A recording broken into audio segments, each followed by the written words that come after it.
నేను ఒక యోగి ఆత్మకథ పుస్తకం 2003 చివరిలో చదువుతున్నా అన్నమాట. చదివినప్పుడు అందులో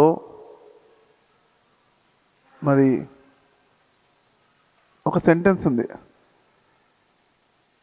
ఎప్పుడైతే పరమహంస యోగానంద వేరే ఊరికి వెళ్ళారో, అక్కడ 2 శరీరాల యోగిని కలిశారో, ఆయన ఒక శరీరంతో వచ్చి ఆయన రైల్వే స్టేషన్ పికప్ చేసుకుని ఇంటి అడ్రస్ అలా వెళ్ళండి అని చెప్పారు. అలా వెళ్ళారు. వెళ్ళేసరికి చూసేసరికి ఇంట్లో ఆయన మెడిటేషన్ చేస్తున్నారు.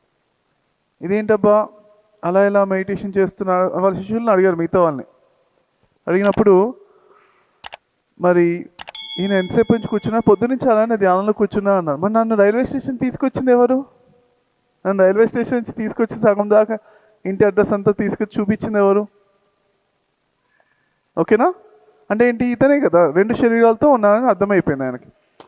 ఎప్పుడైతే అర్థమైందో అప్పుడు ఒక సెంటెన్స్ చెప్పారన్నమాట. ఆయన ఎలా ధ్యానంలో కూర్చున్నారంటే, ఎంత చిరునవ్వుతో ధ్యానంలో కూర్చున్నారంటే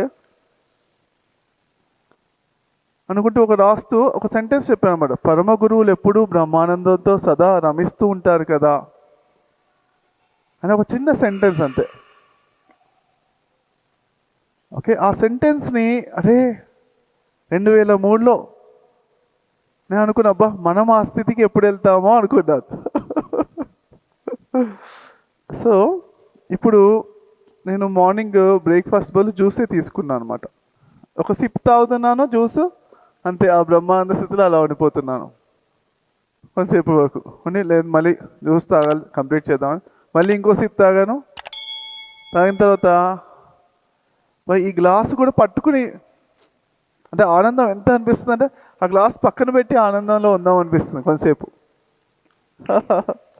అనంతమైన ఆనందం వచ్చినప్పుడు అసలు ఏమీ చేయబుద్ధి కాదు. అది ఫస్ట్లో కొత్తలో.